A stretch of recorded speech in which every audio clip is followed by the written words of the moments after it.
Bismillahirrahmanirrahim. Bismillahirrahmanirrahim. Assalamualaikum warahmatullahi wabarakatuh. Waalaikumsalam warahmatullahi wabarakatuh. Alhamdulillahi rabbil alamin. Hamdan syakirin hamdan na'imin. Hamdan yuwafi ni'amahu wa yukafi'u mazidah. Ya Rabbana lakal hamdu kama yanbaghi lil jalali wajhikal karim wa azim sultanik. Allahumma salli wa sallim ala habibina wa syafi'ina wa maulana Muhammad wa ala alihi wa ashabihi ajma'in, amma ba'd. Rabbi shrah li sadri wa yassir li amri wahlul 'uqdatam min lisani yafqahu qawli. Allahumma 'allimna ma yanfa'una wanfa'na bima 'allamtana wa zidna min karamika 'ilman nafi'an ya rabbal alamin. Allahumma la 'ilma lana illa ma 'allamtana innaka antal 'alimul hakim. Allahumma faqihna fid din wa 'allimna ta'wil. Astaghfirullahaladzim. Bapak Ibu sekalian, jamaah hadirin wal hadirat yang saya cintai dan dimuliakan Allah Subhanahu wa taala. Pertama-tama yang sama-sama kita hormati, kita muliakan Ketua DKM Masjid Al-Hidayah serta jajarannya, para hujjaj, Pak Haji, Bu Haji, para sesepuh, Bapak Ibu hadirin wal hadirat yang saya cintai dan dimuliakan Allah Subhanahu wa taala. Alhamdulillah, kita sama-sama bersyukur kepada Allah di pagi hari yang berbahagia ini. Alhamdulillah, kita masih diberikan begitu banyak nikmat oleh Allah, nikmat sehat, nikmat kuat, dan yang paling penting Bapak Ibu sekalian, ada satu nikmat yang seringkali kita anggap itu biasa. Kenapa? Karena terbiasa. Apa itu? Nikmat taufik. Nikmat apa? Nikmat taufik, Bapak Ibu sekalian. Apa itu nikmat taufik? Allah kalau sudah cinta kepada seorang hamba, bukan sekedar dunia yang Allah kasih. Karena kalau dunia mah Bapak Ibu sekalian, kepada yang tidak beriman, kepada yang beriman Allah kasih kepada semua hambanya. Tapi kalau satu nikmat ini hanya Allah berikan kepada yang Allah cinta, yang Allah sayang. Apa itu? Nikmat taufik, berupa kemampuan kita untuk beribadah kepada Allah. Karena kalau soal ibadah Bapak Ibu sekalian, itu bukan diukur dari kekuatan fisik. Karena kalau seandainya diukur dari kekuatan fisik, mohon maaf, seharusnya yang hadir sholat subuh berjamaah ini rata-rata semuanya harus anak muda. Tapi kalau salah itu, alhamdulillah anak muda semuanya sih. Alhamdulillah. Kalau seandainya ibadah itu diukur dari banyaknya fulus Bapak Ibu sekalian, seharusnya mohon maaf, RCTI dulu nggak buat film tukang bubur naik haji ya. Ini membuktikan bahwa kalau soal ibadah Bapak Ibu sekalian, itu soal taufik. Siapa yang Allah cinta, siapa yang Allah sayang, itulah yang Allah mudahkan beribadah kepada Allah. Maka Bapak Ibu sekalian, tadi alhamdulillah Ustadz kita, Pak Imam kita mengajarkan salah satu sunnah Nabi yang sering kita abaikan. Apa itu? Setelah salam, setelah selesai dari beribadah kepada Allah, Bapak Ibu sekalian, Assalamualaikum warahmatullahi, Assalamualaikum warahmatullahi. Jangan istighfar dulu. Jangan istighfar dulu. Tapi pertama kali yang harus kita ucapkan adalah Alhamdulillah. Ini sunnah Nabi yang sering kita abaikan Bapak Ibu sekalian. Kenapa? Karena alhamdulillah ya Allah, terima kasih ya Allah, Engkau masih menggerakkan hamba, memudahkan hamba untuk sujud kepadamu ya Allah. Baru setelah itu kita istighfar. Maka Bapak Ibu sekalian, semoga sholat subuh yang kita laksanakan secara berjamaah ini selain menjadi ekspresi rasa syukur kita kepada Allah, kita berharap semoga Allah menerima sholat subuh kita. Amin amin ya rabbal alamin. Salawat serta salam tak lupa pula kita kirimkan kepada baginda tercinta Sayyidina Muhammad sallallahu alaihi wasallam. Allahumma shalli wa sallim wa barik alaihi. Bapak Ibu sekalian, kalau nama Nabi kita disebut, jangan lupa bersolawat kepada beliau. Karena Bapak Ibu sekalian, kita sadar diri ya Allah, ibadah kita masih jauh dari kata sempurna. kebaikan kita masih sedikit, apalagi pahala kita. Nggak ada yang bisa kita harapkan dari kebaikan kita yang belum sempurna di hadapan Allah. Kita sadar diri Bapak Ibu sekalian. Maka satu-satunya yang bisa menyelamatkan kita baik di dunia maupun di akhirat adalah syafaat Nabi. Dan syafaat Nabi, jaminan dari baginda Nabi Bapak Ibu sekalian. Aulad nasi bi syafaati yaumal qiyamah aktsaruhum alayya salatan. Ini kata Nabi, bukan kata saya. Nabi kalau ngomong kira-kira benar atau salah Bapak Ibu sekalian? Benar. Beliau kalau berjanji itu pasti atau justru tidak? Pasti. Beliau tidak pernah ingkar janji Bapak Ibu sekalian. Yang selalu ingkar janji itu bukan Nabi, caleg yang gak jadi. Nah itu biasanya. Kalau Nabi Bapak Ibu sekalian senantiasa menepati janjinya. Apa janji Nabi kepada mereka yang senantiasa bersolawat kepada Nabi? Aulan nasi bi syafaati yaumal qiyamah aktsaruhum alayya salatan. Orang yang paling bahagia, orang yang paling berhak mendapatkan syafaatku, kata Nabi, di hari kiamat kelak adalah orang yang banyak bersolawat kepadaku. Maka dari itu Bapak Ibu sekalian, sebagai bentuk ngalap berkah kita kepada baginda Nabi, semoga kita semuanya bisa mendapatkan syafaat Nabi. Mari sama-sama kita membuka majelis kita dengan bersolawat kepada beliau. Sallallahu ala Muhammad, sallallahu alaihi wasallam, sallallahu ala Muhammad, sallallahu alaihi wasallam. Terakhir lebih kompak sama-sama. Sallallahu ala Muhammad, sallallahu alaihi wasallam, sallallahu ala Muhammad, sallallahu alaihi wasallam. Allahumma shalli wa sallim wa barik alaihi. Allahumma sholli. Bapak Ibu sekalian, jamaah hadirin wal hadirat yang saya cintai dan dimuliakan Allah Subhanahu wa taala. Sebelumnya apa kabar semuanya, sehat? Alhamdulillah. Semoga kita semuanya yang hadir di tempat yang penuh berkah ini senantiasa diberikan kesehatan oleh Allah, umur panjang oleh Allah, dan keistiqomahan oleh Allah. Yang banyak utang dilunasi oleh Allah. Banyak pula yang amin. Alhamdulillah. Bapak Ibu sekalian, jamaah hadirin wal hadirat yang saya cintai dan dimuliakan Allah Subhanahu wa taala. Kenapa kita perlu belajar dari sosok Nabi Ibrahim, Bapak Ibu sekalian? Kira-kira ada yang bisa bantu memberikan jawabannya? Kira-kira kenapa sih kita harus belajar dari sosok Nabi Ibrahim, bukan nabi yang lain? Walaupun semua para nabi dan rasul pasti banyak pelajaran berharga yang bisa kita dapatkan, tapi ada sosok atau satu sosok nabi yang itu spesial, ya.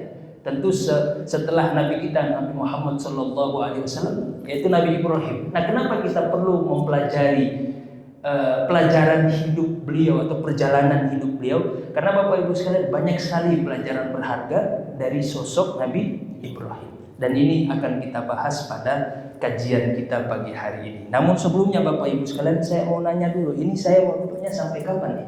Sampai syuruk. Sampai syuruk. Kira-kira jam berapa itu? 5.42. 5.42. Baik. Soalnya kami itu orang Sulawesi, Pak. Penyakitnya satu, kami itu orang Sulawesi. Nggak suka banyak ngomong, jadi pendiam gitu. Tapi kalau sudah ngomong lupa berhenti. Nah, makanya harus diingetin tuh. Dari awal kita udah janjian, berarti 5.42. Baik. Tolong diingatkan kalau saatnya offside. Bapak Ibu sekalian, jamaah hadirin wal hadirat yang saya cintai dan dimuliakan Allah Subhanahu wa taala. Nabi Ibrahim ini spesial. Kenapa Bapak Ibu sekalian? Karena Nabi Ibrahim ini termasuk para nabi dan rasul kategori ulul azmi.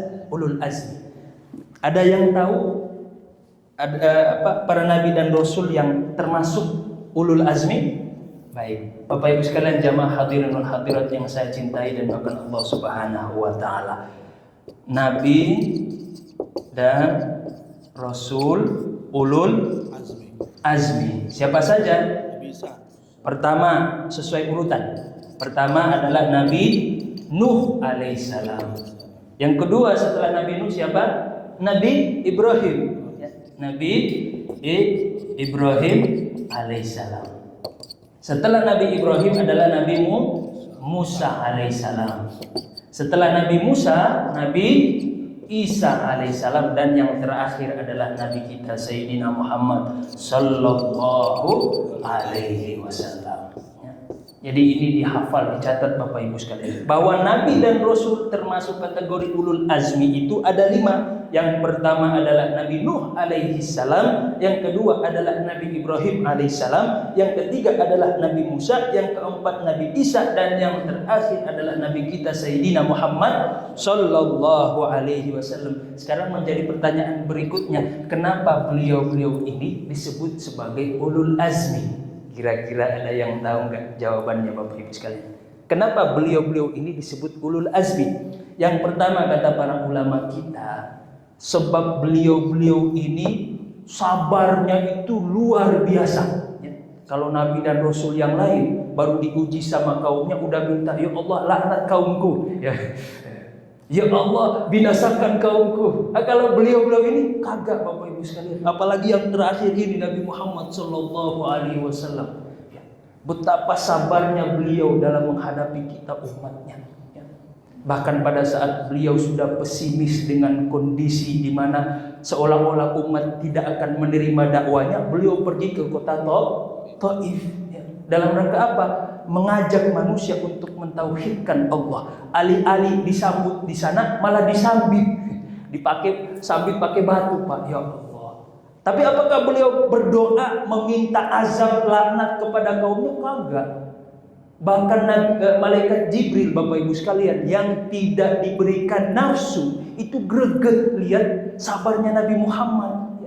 Dia saja malaikat yang gak punya nafsu tapi emosi melihat kelakuannya orang-orang Taif dalam menyambut Nabi Muhammad. Kok kekasih Allah disambut pakai batu? Ya Allah, kata malaikat Jibril kepada Nabi Muhammad, Muhammad, kalau sekiranya engkau mengangkat tangan berdoa kepada Allah, maka aku akan binasakan umat ini. Gampang bagi malaikat Jibril, tinggal nunjuk gunung, selesai. Tapi apa kata Nabi? Enggak. Saya berharap dari mereka-mereka ini lahir generasi yang menyembah Allah. Betapa sabarnya ini. Alasan pertama kenapa beliau-beliau ini disebut ulul azmi, karena sabarnya itu luar biasa. Itu yang pertama kata para ulama kita. Yang kedua, beliau-beliau ini disebut ulul azmi karena dari beliau-beliau ini Bapak Ibu sekalian itu diutus oleh Allah membawa misi yang besar yang berkaitan dengan peradaban manusia. Jadi membawa misi yang besar.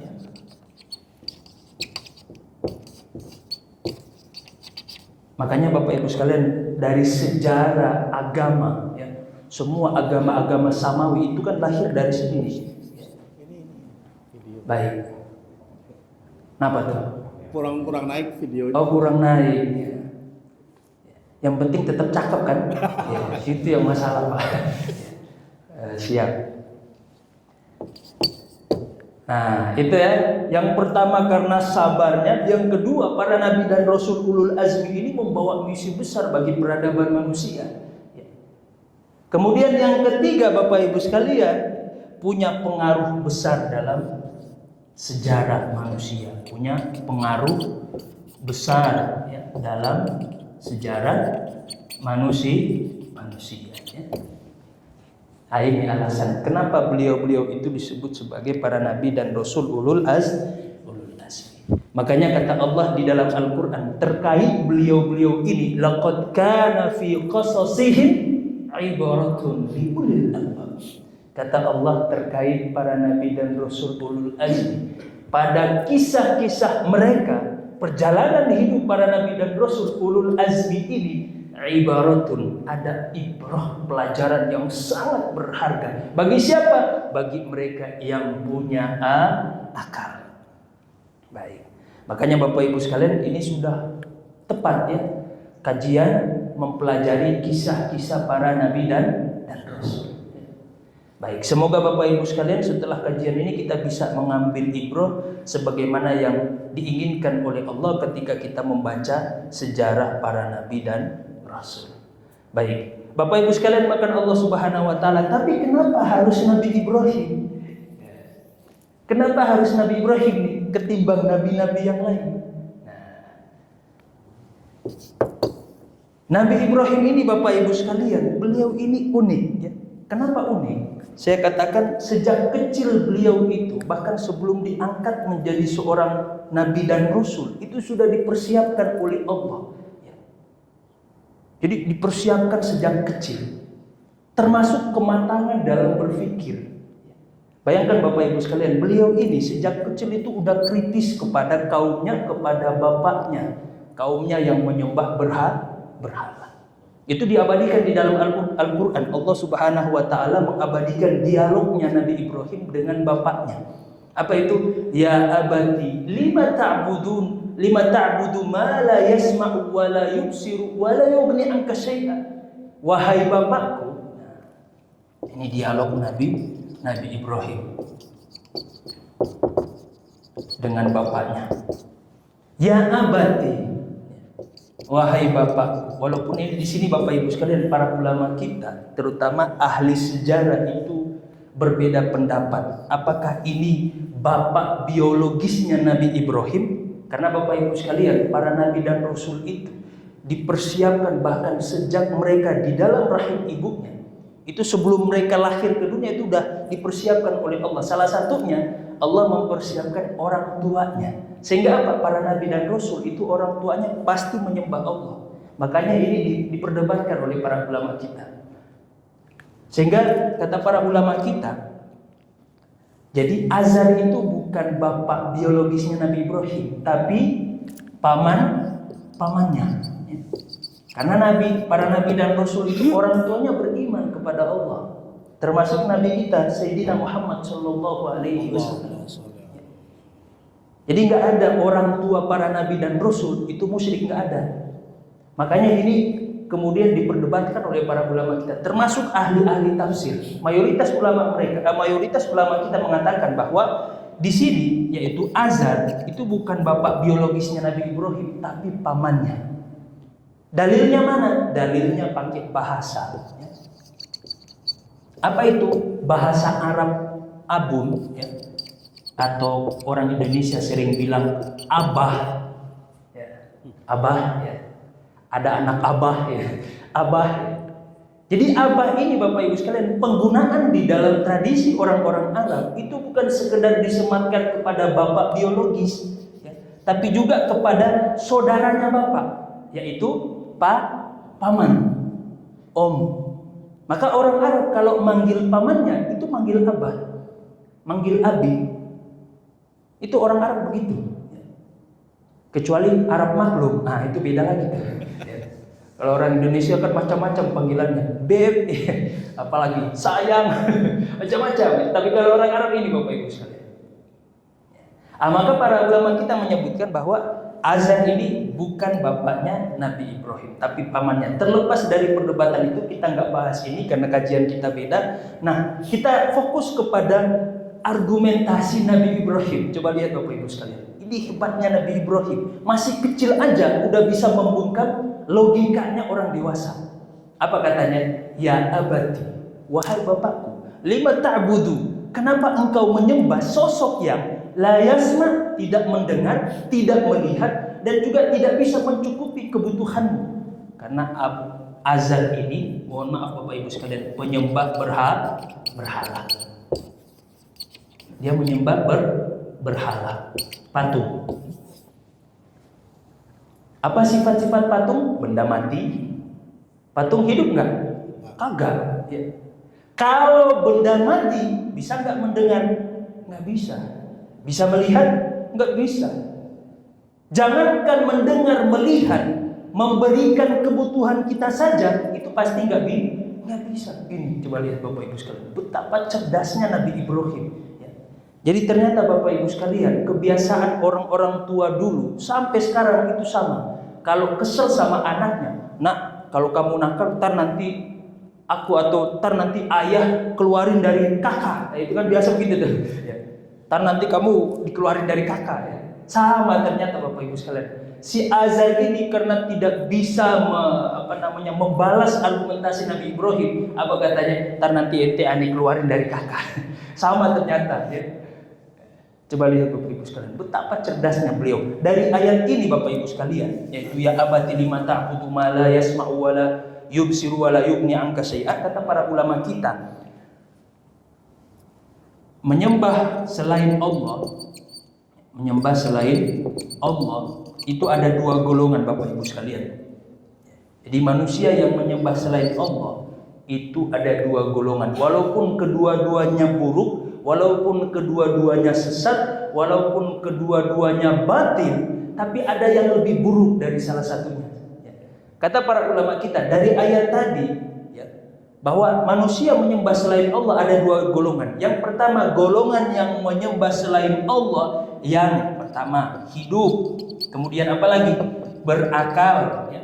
Kemudian apa lagi? Mendengar, ya, melihat dan sebagainya. Mohon maaf, ini saudara-saudara kita dari kaum Nasrani yang menyembah Nabi Isa. Buruk nggak? Buruk. Tapi ada yang lebih buruk dari mereka. Siapa? Yang menyembah selain Allah, yang mohon maaf mati, ya, tidak mendengar, ya, atau yang kita sebut sebagai patung. Kok bisa ada orang, ada manusia yang lebih sempurna statusnya menyembah sesuatu yang lebih rendah statusnya atau derajatnya?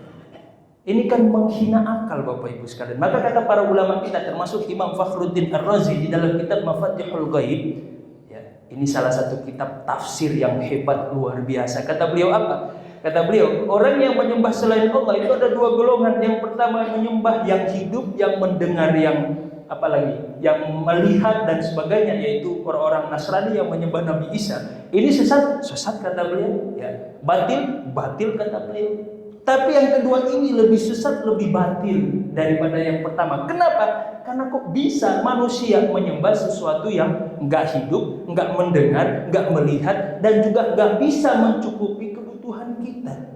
Maka kata para ulama kita ini, yang lebih hina itu yang kedua.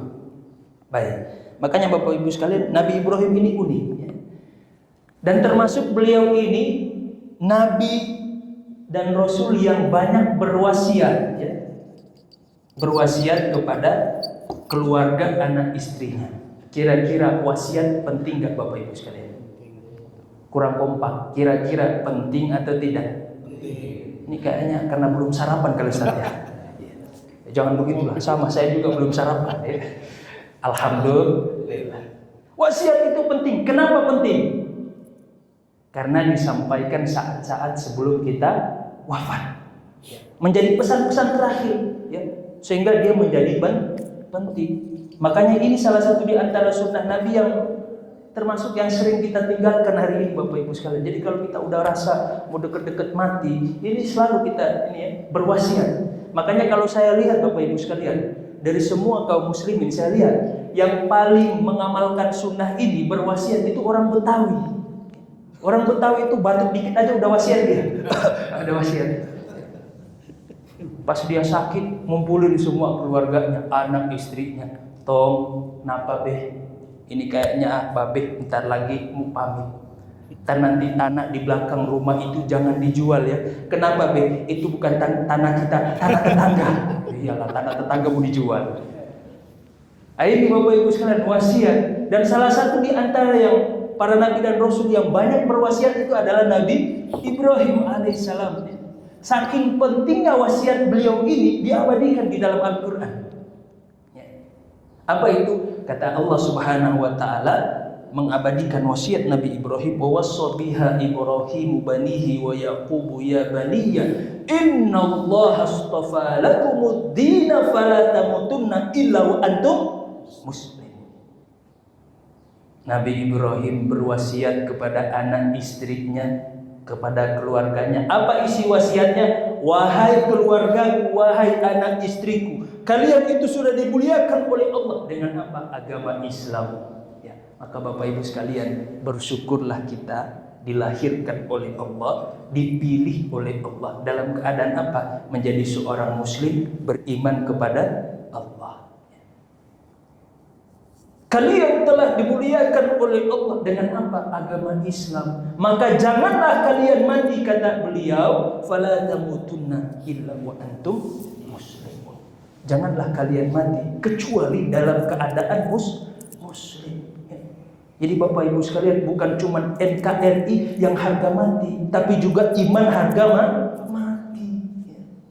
Iman ini paling mahal Bapak Ibu sekalian. Yang paling berharga dalam hidup kita adalah iman. Kita boleh nggak punya apa-apa berkaitan dengan dunia. Kita boleh nggak punya apa-apa Bapak Ibu sekalian. Ya paling kalau dengar token, bunyi token paling sakit gigi doang. Token ya. Kita boleh nggak punya apa-apa. Ya top dunia Bapak Ibu sekalian.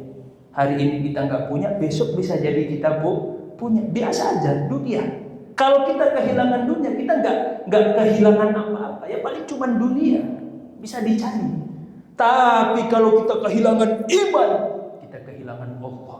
Kita telah kehilangan segala-galanya. Sekalipun kita punya dunia dan seisinya Bapak Ibu sekalian. Bahkan Allah sebutkan di dalam Al-Quran, orang-orang yang ingkar kepada Allah, orang-orang kafir yang menyembah selain Allah, sekalipun mereka punya dunia dan seisinya, apa kata Allah? Innal ladzina kafaru law anna lahum ma fil ardi jami'an wa mithlahu ma'ahu liyaftadu bihi min adzabi yaumil qiyamati ma tuqbila minhum wa lahum adzabun alim. Kata Allah, sesungguhnya orang-orang kafir itu, sekalipun mereka itu punya dunia dan seisinya, jabatan, pangkat, kedudukan, dunia dan seisinya, tapi mereka ingkar kepada Allah, kufur kepada Allah. Nanti di akhirat, kalau di dunia bisa sogok, kalau di akhirat mau nyogok pakai apa? Pakai dunia, enggak diterima sama Allah. Mau adu-adu kaya sama Allah, nah Allah yang punya dunia dan seisinya. Kita sogok Allah, supaya kita apa? Selamat dari siksa api neraka, selamat dari adab akhirat. Matukuk bila minhum, kata Allah, nggak akan diterima. Walahum adzabun alim, dan bagi mereka adab yang sangat pedih. Apa pelajaran yang bisa kita ambil Bapak Ibu sekalian? Iman itu lebih mahal dari segala-galanya. Kita nggak bisa nyogok Allah. Bahkan Bapak Ibu sekalian, kita nggak akan pernah mampu membeli surga. Kita nggak akan pernah mampu menukar surga dengan amalan kita yang jauh dari kata sempurna.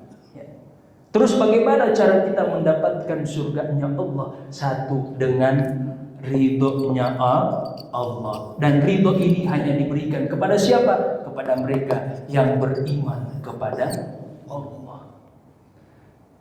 Makanya iman ini mahal Pak. Dipertahankan iman kita.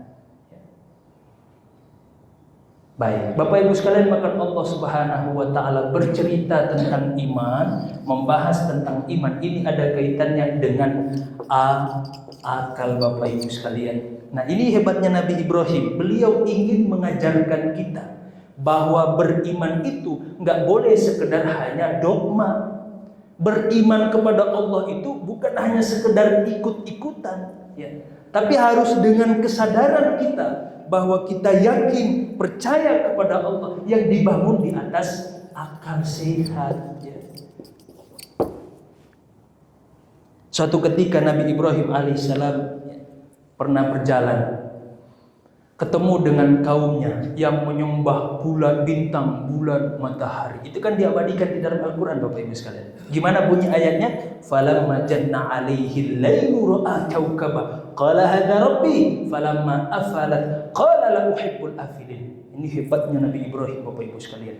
Beliau ingin menegaskan bahwa antara hidayah itu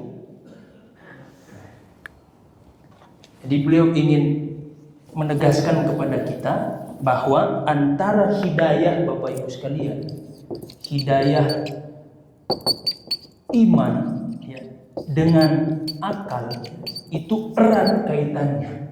Maka siapa yang ingin mendapatkan kesempurnaan hidayah iman, maka harus bangun akalnya Bapak Ibu sekalian ya. Akalnya ini harus diisi dengan apa? Ilmu. Ketika Nabi Ibrahim berjalan bertemu dengan kaumnya penyembah bulan, matahari, bintang, Nabi Ibrahim ajak diskusi. Wahai kaumku, benarkah kalian yang kalian sembah ini adalah Tuhan yang sebenarnya? Kata mereka, iya, ini Tuhan kami. Oke, kita buktikan kalau itu Tuhan. Kita buktikan kalau seandainya bintang itu Tuhan, saya juga mau menyembah Tuhan itu. Oke, kita buktikan, kata Nabi Ibrahim. Ketika malam tiba, kalau malam biasanya ada bintang. Kalau malam biasanya ada bulan. Ada enggak? Ada. Oke, dilihat, diamati sambil ngopi-ngopi. Dilihat, setelah datang waktu fajar, apa yang terjadi Bapak Ibu sekalian? Apa? Hilang bintang itu, hilang bulan itu. Kata Nabi Ibrahim apa?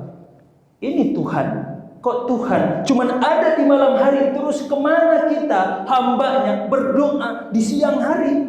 Itu Tuhan apa satpam? Ya satpam aja masih lebih canggih Pak. Sip-sipan. Ada malam, ada sip-siap, masih bisa ketemu tiap hari, tiap waktu. Lah ini Tuhan cuma ada di malam hari, terus kemana kita hambanya akan berdoa di siang hari? Diam, nggak bisa ngomong. Dari mana? Akal Bapak Ibu sekalian. Ini hebatnya. Maka beliau ingin menegaskan bahwa antara hidayah iman dengan akal itu punya kaitan erat satu dengan lainnya. Maka cara kita menjemput hidayah iman ya, itu dengan ini akal Bapak Ibu sekalian. Di dalam Al-Quran Allah Subhanahu wa taala berfirman, "Faman yuridillahu ayyahdiyahu yashrah sadrahu lil Islam."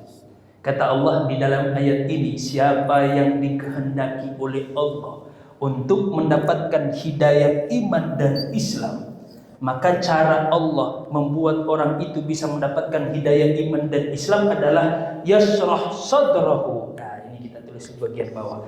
Allah melapangkan hatinya, melapangkan hatinya. Sekarang jadi pertanyaan Bapak Ibu sekalian, antara hidayah iman, akal, atau antara hidayah iman, akal dan juga Allah melapangkan hati seseorang. Sekarang jadi pertanyaan, kira-kira bagaimana cara Allah melapangkan hati kita? Ada bapak-bapak yang bisa bantu jawab? Bagaimana cara Allah melapangkan hati kita? Ini harus Bapak Ibu sekalian, kita harus paham ini. Kita harus mengerti supaya apa? Supaya kita bisa lebih menghargai hidayah iman dan Islam yang Allah berikan kepada kita. Supaya kita bisa lebih bersyukur kepada Allah atas anugerah hidayah iman dan Islam yang hanya Allah berikan sekali seumur hidup. Kita hari ini kadang Bapak Ibu sekalian suka zalim sama Allah. Baru bersyukur kepada Allah kalau cuma dikasih dunia. Ya Allah, betapa rendahnya level syukur kita kepada Allah yang selama ini Allah berikan, bahkan lebih spesial dari dunia. Apa? Hidayah. Makanya Bapak Ibu sekalian, kita mari sama-sama kita mengupgrade level syukur kita kepada Allah. Mari kita rubah mindset kita dalam memandang nikmat itu. Bahwa nikmat itu Bapak Ibu sekalian bukan cuma soal dunia. Bahkan kalau kita urutkan dalam level tingkatan nikmat, dunia itu nikmat yang paling rendah, gak ada yang spesial. Sebagaimana Allah berikan kepada orang-orang mukmin, Allah juga berikan kepada mereka yang kafir, yang ingkar kepada Allah. Sebagai apa? Sebagai bukti bahwa Allah itu Tuhan, tempat semua hambanya bergantung. Maka Allah berikan kepada orang mukmin dan juga kepada hambanya yang tidak beriman. Itulah Allah Tuhan yang maha pengasih tanpa pilih kasih, yang maha penyayang kepada hamba-hamba yang beriman. Jadi dunia itu nggak ada yang spesial. Dunia itu akan menjadi spesial kalau kita gunakan dalam rangka taqarrub ilallah. Makanya saya itu biasa-biasa saja kalau lihat orang kaya yang suka pamer, yang suka flexing. Malah justru saya curiga, jangan-jangan dia bukan orang kaya beneran, tapi OKB, orang kaya baru. Nah, biasanya orang kaya baru begitu tuh, gayanya begitu. Kalau orang kaya beneran, dia nggak flexing. Ya buat apa dia flexing? Orang udah tahu dia kaya. Maka saya biasa-biasa saja lihat orang yang begituan. Justru saya kasihan Bapak Ibu sekalian. Kenapa? Karena rumus dunia ini itu seperti kita belanja di supermarket. Bapak Ibu yang biasa belanja sini siapa? Bapak-bapak atau ibu-ibu? Ibu-ibu kayaknya. Kita kalau belanja di supermarket gimana? Semakin banyak kita ngambil barang, semakin lama kita dikasih. Pun demikian dengan dunia, semakin banyak kita ambil dari dunia ini yang tidak kita salurkan dalam rangka taqarrub ilallah, akan membuat kita semakin lama dihisab oleh Allah. Lah kita diaudit sama KPK, keringat dingin Pak. Apalagi diaudit sama Allah, benar-benar detail banget ya. Maka mari bagi jamaah yang dititipkan oleh Allah hartanya, mari kita gunakan dalam rangka taqarrub ilallah. Justru harta yang kita gunakan dalam rangka infak fisabilillah, dalam rangka bersedekah untuk majelis ilmu, masjid, amal jariah, ini yang baru bermanfaat. Ini yang justru nanti akan membuat kita masuk surga dengan apa? Dengan harta kita. Kalau cuma dikekepin doang, nggak ada manfaat sama sekali. Dunia Bapak Ibu sekalian itu nikmat yang paling rendah. Maka jangan kita kelamaan ya berada di level yang paling rendah ini. Mari kita upgrade rasa syukur kita kepada Allah. Jadi nikmat itu yang level terakhir itu dunia. Ada yang lebih tinggi daripada nikmat dunia. Apa itu? Nikmat ukhrawi. Nikmat apa? Ukhrawi. Apa itu nikmat ukhrawi? Ketika orientasi hidup kita berubah. Dulu kerja semata-mata mencari dunia. Sekarang kita bekerja untuk ibadah. Supaya apa? Kalau dapat harta bisa infak kepada anak istri, bisa bersedekah zakat. Berubah orientasi ya. Dulu motivasi hidupnya adalah dunia, sekarang motivasinya adalah pahala. Pengen nyari pahala sebanyak-banyaknya. Ini Bapak Ibu sekalian, dan ada nikmat yang lebih spesial yang hanya Allah berikan kepada orang-orang khusus. Apa itu? Nikmat diniyah. Nikmat apa? Diniyah. Apa itu nikmat diniyah? Ma'rifatullah, kenal Allah. Kenal Allah. Dan salah satu wasilah kita untuk kenal kepada Allah adalah duduk bermajelis ilmu. Makanya kita kalau duduk di majelis ilmu itu ada rasa kepuasan di dalam hati, ada ketenangan ya. Saking tenangnya Ustadz baru assalamualaikum dia udah billahi taufiq wal hidayah. Makanya saya termasuk Ustadz yang gak marah kalau ada jamaah ketiduran pas lagi ngaji, biasa aja. Justru saya senang, berarti Nabi itu benar. Kenapa? Karena kata Nabi, majtama'a qaumun fi baitin min buyutillahi ta'ala yatluna kitaballah wa yatadarasuna fima bainahum illa nazalat alaihimus sakinah. Salah satu keuntungan duduk bermajelis ilmu, Allah berikan kita ketenangan. Saking tenangnya ngorok alhamdulillah. Makanya saya enggak marah ya. Biarin aja, jangan dibangunin. Kalau kita bangunin berarti kita setan. Dia lagi merasakan ketenangan, biarin aja ya. Asalkan jangan bawa bantal dari rumah. Ini masalahnya. Ustaz baru ceramah udah bawa bantal. Kenapa bawa bantal? Mau ini mendapatkan ketenangan. Nah, kalau begini Ustaz tolong dilarang ya. Besok-besok jangan kasih masuk. Alhamdulillah. Baik, masih ada waktu? Masih. Lanjut sampai pagi nih. Gaspol. Alhamdulillah. Bagaimana cara Allah melapangkan hati kita? Ini catat Bapak Ibu sekalian, ini penting. Kata para ulama kita, saya paling senang salah seorang ulama ahli tafsir selain Imam Fakhruddin Ar-Razi, ada seorang ulama yang hebat. Ya, tafsirnya itu luar biasa. Apa itu? Siapa beliau? Imam At-Tabari. Imam At-Tabari. Beliau itu punya tafsir, namanya Tafsir At-Tabari. Apa kata beliau? Beliau mengomentari ayat ini, "Faman yuridillahu ayyahdiyahu yashrah sadrahu lil Islam." Siapa yang dikehendaki oleh Allah mendapatkan petunjuk hidayah iman dan Islam, maka Allah akan lapangkan hatinya. Bagaimana cara Allah melapangkan hati seseorang? Kata beliau, ini kita catat di sini. Cara Allah melapangkan hati seseorang dengan hidayah iman dan Islam adalah idza nazala nur fil qalbi insyaraha sadru wan fasaha. Dengan nur Allah melapangkan hati kita. Nih nur Bapak Ibu sekalian. Apa arti nur? Kurang kompak. Cahaya. Jadi pertanyaan berikutnya, pegel kalau dibawa terus mah sini aja dah. Cahaya. Apa yang dimaksud oleh beliau di sini sebagai nur atau cahaya? Ada yang bisa bantu jawab? Apa? Hidayah. Ibu-ibu, ada yang namanya nur di belakang, Bu Haji. Yang jelas bukan ibu-ibu yang namanya nur. Kalau nur itu bukan melapangkan hati, tapi melapangkan isi dompet. Biasa jackpot mulu. Ya, melapangkan isi dompet suaminya.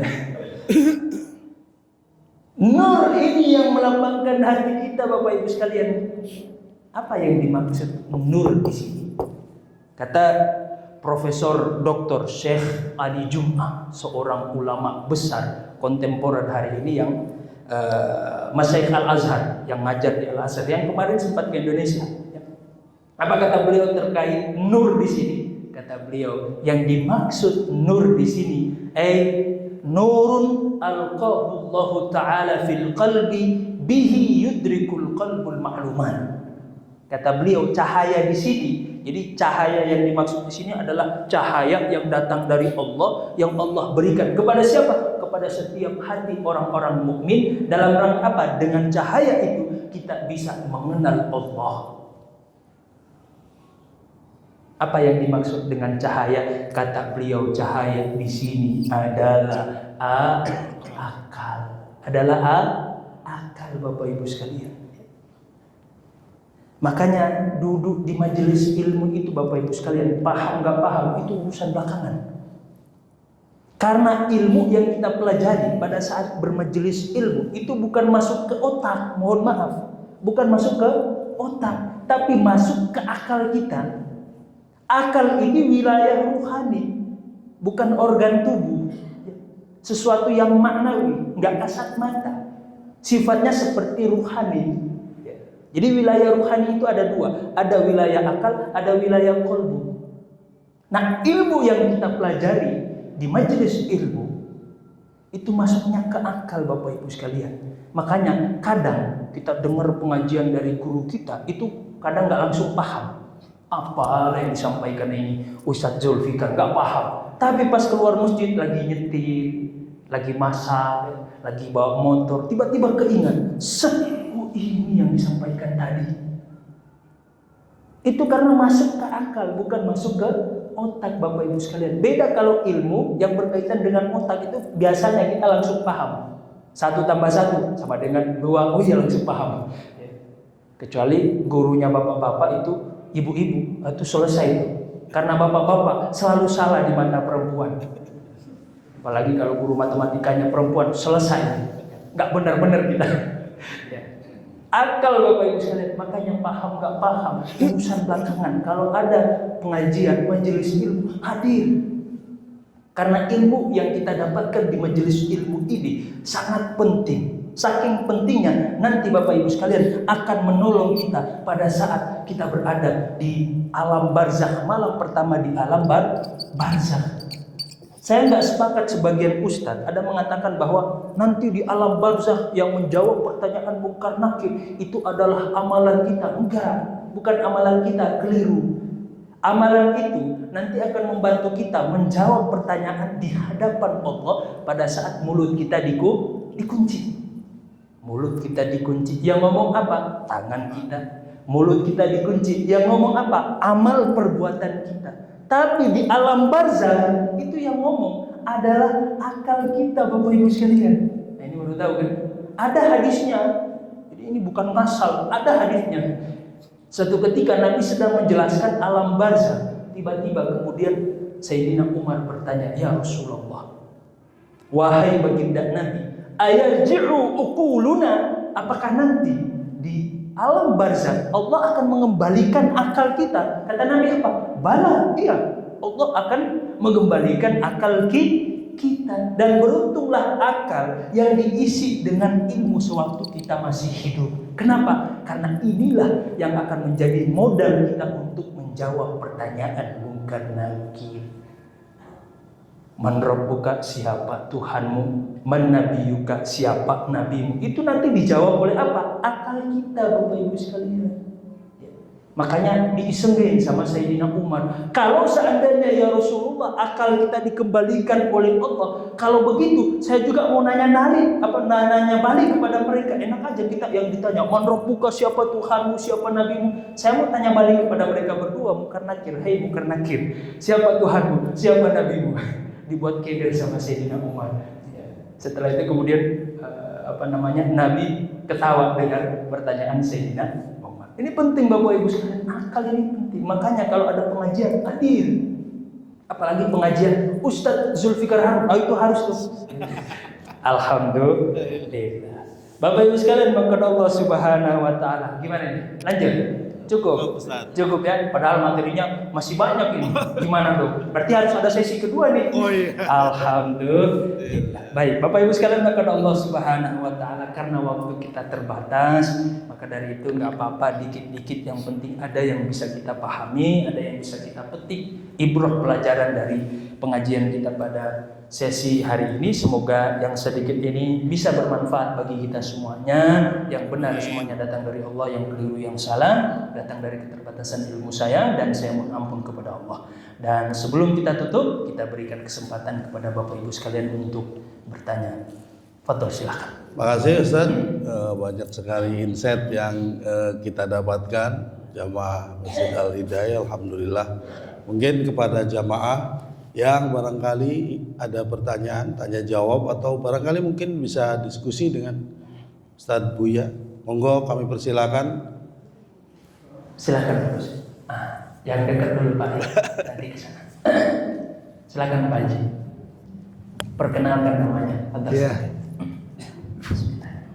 Assalamualaikum warahmatullahi wabarakatuh. Waalaikumsalam. Nama saya Elman, Pak Ustadz. Silakan Pak Haji. Izin bertanya. Di surat Al-A'la itu, di surat akhir itu ya, ada kata-kata suhufi Ibrahim wa Musa. Suhuf itu mohon penjelasan maknanya apa ya Pak Ustadz? Ya. Terima kasih. Baik. Ini pertanyaan dari Pak Haji Herman. Yang dimaksud dengan suhuf di sini apa? Jadi Bapak Ibu sekalian, sebagaimana yang saya sudah sampaikan tadi di awal tadi, bahwa setiap para nabi dan rasul itu dibekali oleh Allah dengan apa? Dengan kitab suci. Ya. Jadi hampir semua para nabi dan rasul itu dibekali dengan kitab suci. Ya. Kalau nabi kita Sayyidina Muhammad SAW dibekali dengan Al-Qur'an. Nah, para nabi dan rasul, terutama nabi ulul azmi ini, dan spesifik Nabi Ibrahim dan juga Nabi Musa alaihissalam, itu juga diberikan suhuf. Ya. Selain kitab-kitab yang kita kenal, itu juga ada. Jadi beruntungnya kita menjadi orang mukmin, Bapak Ibu sekalian, menjadi umatnya Nabi. Itu kitab suci kita tersusun, teratur. Ya. Dari suratul Fatihah sampai surat An-Nas. Itu teratur. Dan turun berangsur-angsur kepada Sayyidina Muhammad. Kalau dulu para nabi dan rasul kagak, itu diturunkan kepada mereka kitab sucinya langsung ketiplak begitu. Dan itu pun nggak teratur, sehingga ada yang kepisah-pisah. Termasuk itu suhuf, ya. Lembaran-lembaran yang tidak menyatu dengan kitab suci, yang satu kesatuan yang membekali kepada mereka. Maka kita beruntung jadi umatnya baginda Nabi. Karena kitab suci kita alhamdulillah teratur dari suratul Fatihah sampai surat An-Nas. Ya. Alhamdulillah sampai saat ini dijaga oleh Allah, karena memang dijamin oleh Allah. Ya. Kata Allah di dalam Al-Quran, Inna nahnu nazzalna dzikra wa inna lahu lahafizun. Kami yang menurunkan Al-Quran, kami juga yang menjaga menjaga Al-Quran itu. Adapun kitab suci para nabi dan rasul terdahulu itu nggak ada jaminan dari Allah, nggak ada jaminan, nggak ada garansi dari Allah. Makanya mohon maaf, sebagian kitab-kitab mereka itu diselewengkan oleh pengikut-pengikutnya, dikotori oleh tangan pengikut-pengikutnya. Makanya Bapak Ibu sekalian, nanti di akhir zaman, ketika zaman kita udah mepet-mepet dengan kiamat, pada saat Imam Mahdi turun, itu kenapa Imam Mahdi disebut Mahdi? Kira-kira ada yang tahu? Di sini ada bapak-bapak yang namanya Mahdi, yang jelas bukan itu ya. Kenapa Imam Mahdi disebut Mahdi? Kenapa kira-kira Bapak Ibu sekalian? Kenapa? Jadi Mahdi ini kurang lebih artinya adalah yang membawa petunjuk. Kenapa disebut sebagai sosok yang membawa petunjuk? Ini saya udah buka sedikit nih. Kenapa kira-kira? Jadi Bapak Ibu sekalian, disebutkan di dalam riwayat yang sahih, Imam Mahdi itu pada saat beliau keluar, semua kitab suci terutama Taurat yang menjadi referensi umat Yahudi dan Nasrani, dan karena di dalam Taurat itu ada perjanjian lama, yang dimana perjanjian lama inilah yang pernah diturunkan kepada Nabi Isa alaihissalam. Jadi masih benar ya, masih suci. Jadi pada saat Imam Mahdi keluar, beliau membawa Taurat itu yang versi yang diturunkan oleh Allah kepada Nabi Musa, dan juga perjanjian lama yang diturunkan kepada Nabi Isa. Sehingga apa? Orang-orang Yahudi selain, mohon maaf, Zionis yang ada di Israel. Jadi Bapak Ibu sekalian, kita kadang saya pribadi itu kadang sedih melihat berita belakangan ini, apalagi saudara-saudara kita yang ada di Palestina. Alhamdulillah, untungnya DKM Masjid menyediain air dalam bentuk gelas. Kalau kasih aqua, saya lempar tuh. Ada masjid itu dia kasih aqua, saya turunin, jangan. Kita nggak bisa membantu saudara kita dengan harta, minimal loyalitas kita, Pak. Saudara kita di sana, ya Allah, kita enak, bisa tidur nyenyak, makan enak. Saudara kita di sana, apa yang kita bisa bantu? Kalau seandainya kita pelit dengan harta kita, minimal tunjukkan loyalitas kita, Pak. Jangan membeli itu barang-barang yang menjadi sponsor penjajah saudara-saudara kita. Sakit hati saya, maka saya turunin, jangan ya. Saya lempar. Nah, ini mendingan begini nih, bagus nih, aman. Imam Mahdi pada saat dia keluar, Bapak Ibu sekalian, jadi orang-orang Yahudi yang tidak memusuhi kaum muslimin, karena kan nggak semuanya yang sepakat penjajahan di Palestina, Bapak Ibu sekalian. Makanya coba lihat, bahkan orang-orang bule yang tidak beragama sekalipun, mereka selalu mengatakan, Pak, Free Palestine, ya, sebagai bentuk dukungan moral, Pak. Nah, orang-orang yang seperti ini, bahkan ada juga orang-orang Yahudi yang bahkan sangat membenci yang namanya Netanyahu itu, laknatullah alaihi, semoga Allah melaknat dia. Sangat membenci, karena sudah nggak ada hati orang itu katanya. Yang mendukung dia orang-orang Zionis saja. Nah, nanti Bapak Ibu sekalian disebutkan di dalam riwayat, bahkan Imam Al-Qurtubi itu punya kitab namanya kitab At-Tadhkirah. Imam Al-Qurtubi menjelaskan secara detail sosok Imam Mahdi, dan juga kata beliau, nanti ketika Imam Mahdi keluar, salah satu pengikutnya selain kita kaum muslimin adalah orang-orang Yahudi yang tidak memusuhi orang-orang muslim. Kenapa? Karena beliau membawa kitab Taurat yang asli, versi yang diturunkan kepada Nabi Musa dan juga kepada Nabi Isa yang bagian perjanjian lama. Makanya orang-orang Nasrani yang tidak membenci kaum muslimin, orang-orang Yahudi yang tidak membenci kaum muslimin, mereka inilah yang nanti akan membersamai kita beriman kepada Allah lewat tangan Imam Mahdi. Nah, makanya disebut suhuf, Pak, karena berantakan.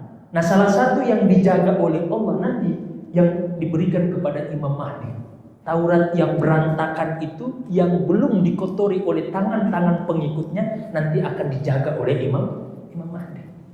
Nah, maka beruntung kita jadi umatnya Nabi Muhammad. Kenapa? Karena kitab suci kita ada nih.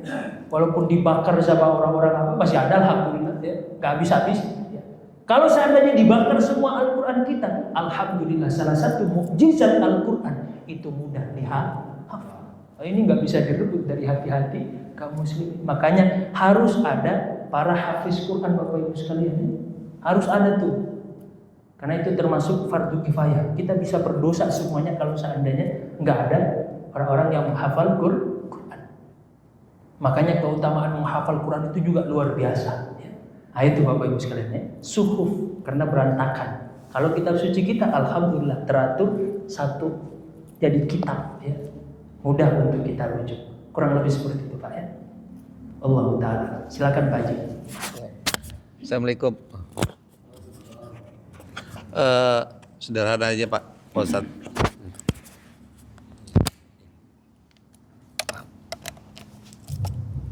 Ya. Assalamualaikum Pak Ustadz. Dengan siapa? Saya Sony Karsono Pak. Siapa? Sony Karsono saya. Soleh. Oh Sony Pak Soleh, Karsono. silakan Pak Haji. Yang pertama urutan Nabi itu, kenapa Nabi Muhammad itu ke urutan kelima. Satu. Yang kedua tentang hidayah tadi, hidayah iman dan hidayah Islam. Saudara-saudara kita tadi yang disebut dari Palestina, yang kita sudah banyak mendoakan, tapi kenapa ya orang-orang yang Israel belum diturunkan hidayah sama Allah untuk berhenti menyiksa saudara-saudara kita orang-orang Muslim. Itu saja Pak Ustaz. Terima Baik, kasih. ini pertanyaan yang unik dari Pak Sony. Jadi saya jawab yang kedua aja ya, karena mumpung masih ingat. Kenapa sih Allah nggak kasih hidayah mereka itu? Ya tunggu Imam Mahdi. Begini Pak, jadi uniknya kita kalau mempelajari tanda-tanda akhir kiamat, dan saya termasuk salah seorang ustadz yang memang punya kajian khusus tentang tanda-tanda akhir atau tanda-tanda kiamat. Karena memang itu berkaitan dengan kajian akidah. Saya ngajar kitab akidah di Masjid Raya Sentul, ada masjid yang gede di sana. Itu saya ngajar akidah, dan sekarang udah masuk pembahasan tentang tanda-tanda akhir kiamat. Jadi Bapak Ibu sekalian, di satu sisi untungnya kita, ini hebatnya para ulama kita, itu ilmunya luar biasa. Dan walaupun ilmu tersebut sering disindir oleh orang-orang liberal, disebut dengan itu udah usang ya, udah nggak relevan lagi. Justru kitab-kitab kuning yang kita pelajari itu masih relevan Bapak Ibu sekalian. Ya. Kenapa? Karena mereka menulis itu bukan hanya sekedar teori, tapi juga diberikan ilham oleh Allah. Sehingga apa? Walaupun mereka hidup di zaman yang belum terjadi, mereka udah dikasih sedikit ilham oleh Allah sehingga mereka bisa menulis itu. Contohnya siapa? Imam Al-Qurtubi. Itu jauh banget Imam Al-Qurtubi Bapak Ibu sekalian. Beliau termasuk generasi yang hidup di 400-an Hijriah lah. Semoga saya nggak salah. Intinya beliau termasuk generasi yang salaf terdahulu. Bayangkan hidup di tahun yang begitu 400 kurang lebih lah 500-an, 400, 500. Kita sekarang tahun berapa nih? 1400 berapa? 45 ya? 45, 46 ya? Nah, coba bayangkan rentang waktu kita dengan beliau berapa tuh? Ratusan tahun.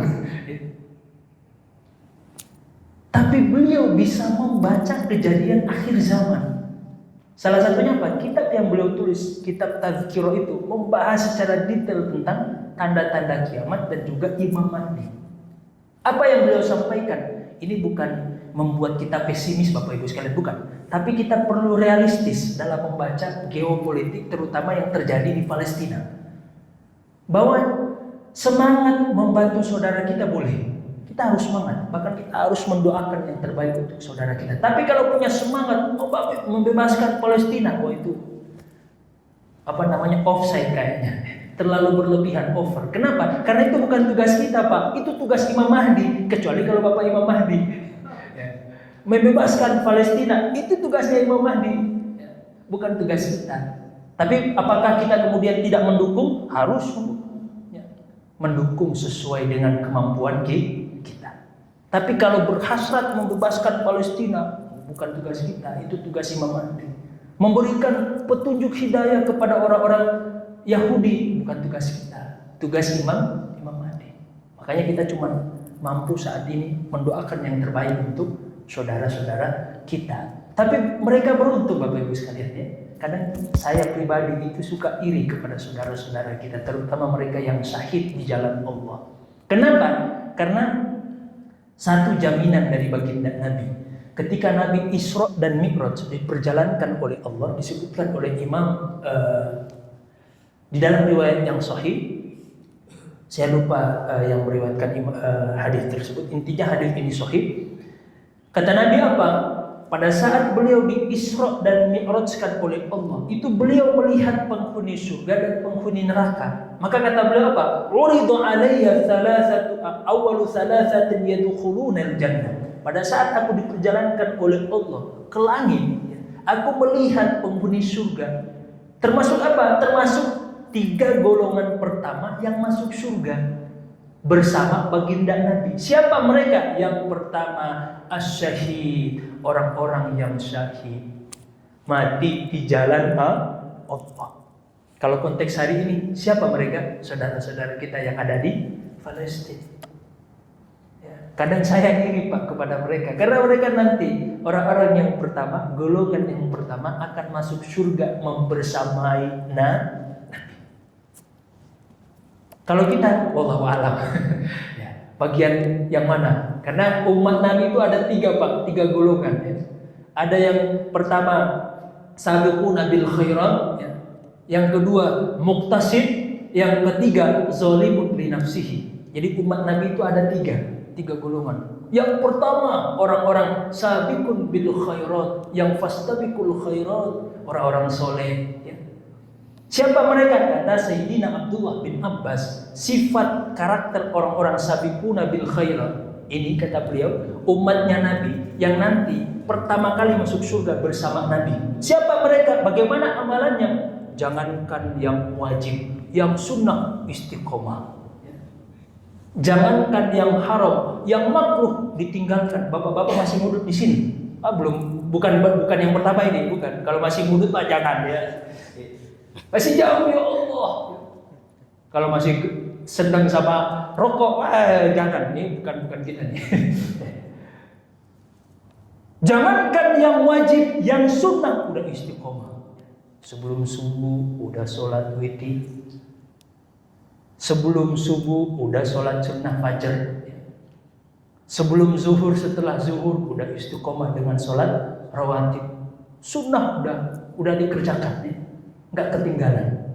Maka ini mereka masuk surga bighairi hisab, kata Sayyidina Abdullah bin Abbas. Mereka masuk surga tanpa hisab, nggak ditanya-tanya sama Allah, nggak ditanya-tanya sama malaikat mungkar nakir, langsung silakan Pak. Itu yang pertama. Golongan yang kedua di bawah yang pertama tadi, muqtasid, kata Allah di dalam Al-Quran berkaitan dengan umat Nabi. Siapa mereka golongan yang muqtasid, yang pertengahan? Wajib, alhamdulillah udah istiqomah yang wajib. Yang sunnah gimana? Kalau lagi semangat, ya. Kalau lagi di Masjid Al-Hidayah, kalau ada Pak Imam, ada Pak Haji, sholat sunnah, Allahu Akbar. Ya. Mumpung lagi semangat. Ya. Kalau semangat, lagi ada fulus, sedekah. Kalau tanggal tua, kayak Syahrini, sedekahnya maju mundur. Maju mundur, cantik.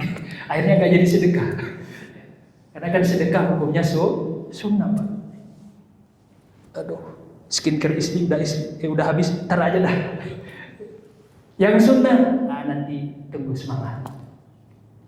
Perkara yang haram gimana? Alhamdulillah yang haram ditinggalkan.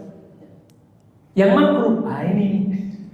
Yang makruh, yang penting masih ada fulus, duit sendiri, rokok. Ya. Tapi yang haram ditinggalkan Pak. Udah istiqomah meninggalkan yang haram. Maka mereka masuk surga dengan cara apa? Dengan rahmat Allah. Dengan rahmat Allah. Yang ketiga ini yang kasihan nih. Siapa mereka yang ketiga? Ini umat Nabi. Masuk surga enggak? Masuk surga. Bagaimana cara mereka masuk surga? Ya, dengan syafaat Nabi. Berharap syafaat Nabi. Siapa mereka? Kata Sayyidina Abdullah bin Abbas, mereka ini, ya Allah, kalau diajak taat, ayo. Kalau diajak maksiat, gaspol. Jadi tergantung kawannya Pak. Siapa kawannya? Itu tuh. Kalau diajak sholat, ayo. Diajak mancing, gas. Ini yang ketiga nih. Tapi mereka cinta kepada Nabi Muhammad, Tapi mereka cinta kepada Allah. Tapi mereka cinta kepada orang-orang soleh walaupun mereka belum soleh. Nah, orang yang ketiga ini, umat Nabi yang ketiga ini masuk surga dengan apa? Syafaat Nabi.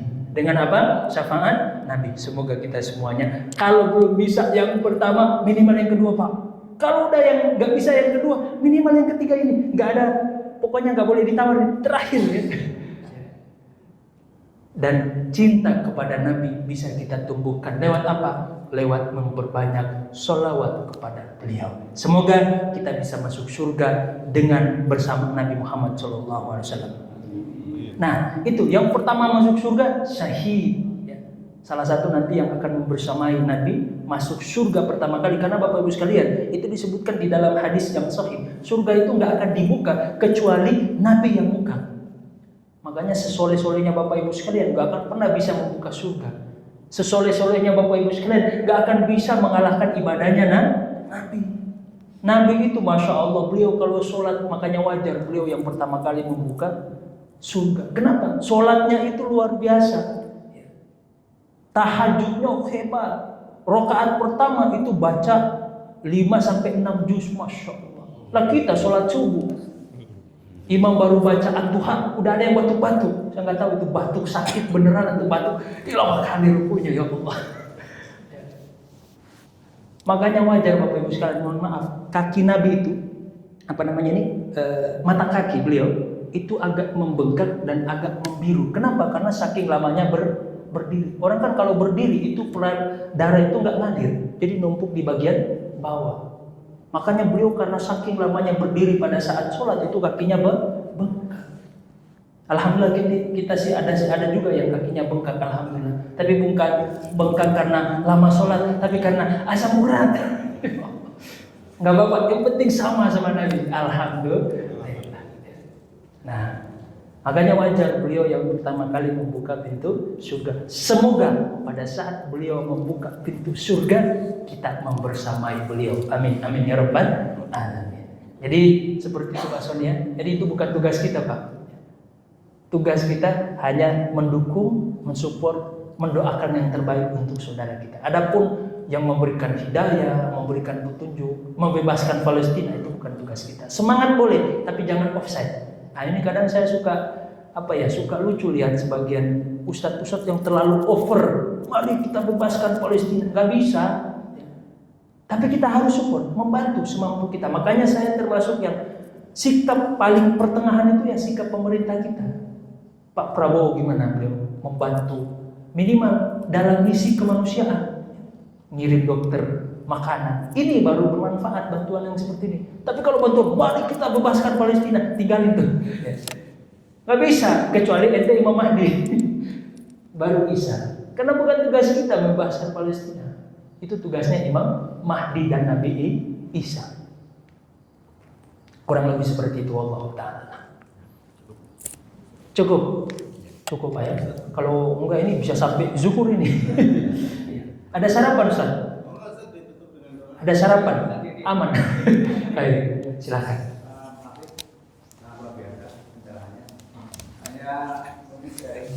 Ya, silakan Pak.